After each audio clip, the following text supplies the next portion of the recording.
কেউ যদি 2-3টা না 4টা-5টা বিয়ে করে বা 11টা বিয়ে করে 11টা হাজবেন্ড নিয়ে মাঠে খেলতে আসে, তাতেও তো আমার আসলে কোনো আপত্তি নেই। এই ব্যাপারে আমার বলার কোনো কিছু নেই। সবার লাইফ নিজেরা যদি কেউ পারে, যদি মনে হয় করা উচিত করবে, উইচ ইজ নর্মাল। আমি অ্যাপ্রিসিয়েট করছি বুবলি ম্যাডামকে যে উনি যদি এই পদক্ষেপ নিয়ে থাকে, একজন নারী হিসেবে তার এটা অধিকার। তার হাজবেন্ড যদি তার পারমিশন ছাড়া আরেকটা বিয়ে করে, সেখানে যদি আইনত অপরাধ হয়, সেটার ব্যাপারে তার লড়াই করা উচিত। না, আমার কোনো রকমই লাগছে না। আমি আসলে এই ব্যাপারে কি বলবো, মানে সে বিয়ে করছে, আপনাদেরকে এই কথাটাই বা কে বলেছে? আপনারা দাওয়াত পাবো কিসে আসতো বিয়ে করছে? আপনারা যে বলছেন, আদৌ কি আপনাদের কাছে সঠিক তথ্য আছে? কে দিয়েছে সেটাকে গোপন দেখুন, নিউজ বলতে আমি জানি না, হয়তো আমার ভুল হতে পারে। আমি একটা কথা বলতে চাই, নিউজ বলতে যদি জিনিসটা অথেন্টিক হয়, এভাবে হওয়া উচিত যে সাকিব খানের ম্যানেজার বলেছে তার পরিবার থেকে মেয়ে দেখা হচ্ছে, অথবা সাকিব খানের বাবা বলেছে তার জন্য মেয়ে দেখা হচ্ছে। মানে এই ধরনের কিছু একটা জিনিস আসলেই অডিয়েন্সরা মনে করবে, আমি অডিয়েন্সের জায়গা থেকে বলছি, তখন মনে হবে ব্যাপারটা অথেন্টিক। এখন গোপন সূত্রে জানা গেছে অমুক এটা করছে, তমুক এটা করছে।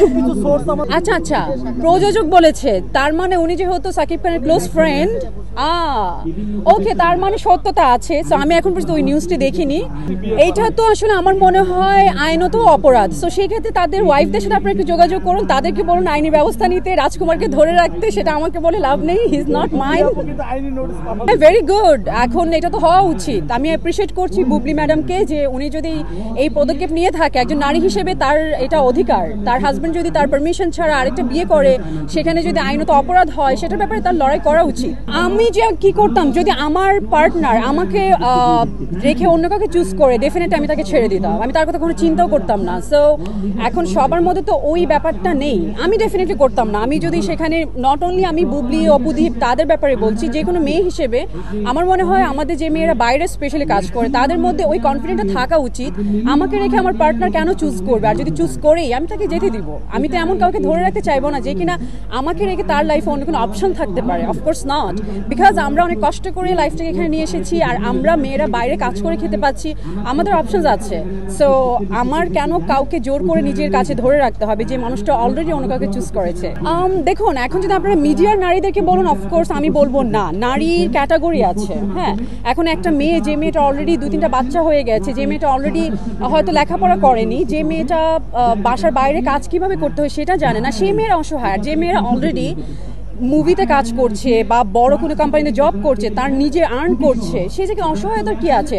যেহেতু আমরা নিজেরাও তো আর্ন করছি, আমরা ফ্যামিলিতে আমরা নিজেরাও তো টাকা পয়সা, যেটা ছেলেমেয়েরা এখন সবাই ঠিকভাবে করছে। সো সেই জায়গা থেকে আমাদের স্পেশালি, যদি সেটা আপনি আমাকে বলেন যে অপবিশ্বাস, বুবলি, তাদের ব্যাপারে, অফকোর্স তারা অসহায় না, তারা নিজেরাই তো স্টাবলিশ, তাদের অনেক টাকা আছে, তারা অলরেডি সিঙ্গেল মম হিসেবে দেশে ভালো, সবাই তাদেরকে ফলো করছে। সো আমার মনে হয় না তারা অসহায়। হ্যাঁ, কিছু মানুষ তো অসহায় আছে, যারা বাধ্য, সেটা ডিফারেন্ট। কিন্তু আমি সেই নারীদের উদ্দেশ্যে বলবো, আমি একজন মেয়ে হয়ে, যে যদি আপনার সেই নিজের প্রতি, যে আমি নিজে কাজ করে খেতে পারবো, আমার সন্তানের দায়িত্ব আমি নিতে পারবো, সেই ক্ষেত্রে যদি আপনার হাজবেন্ড অন্য কাউকে চুজ করে, তাকে যেতে দিন। নিজেরা ভালো থাকুন, নিজেদের বাচ্চাদের ফিউচার ভালো করুন, কাউকে জোর করে কখনো রাখা যায় না।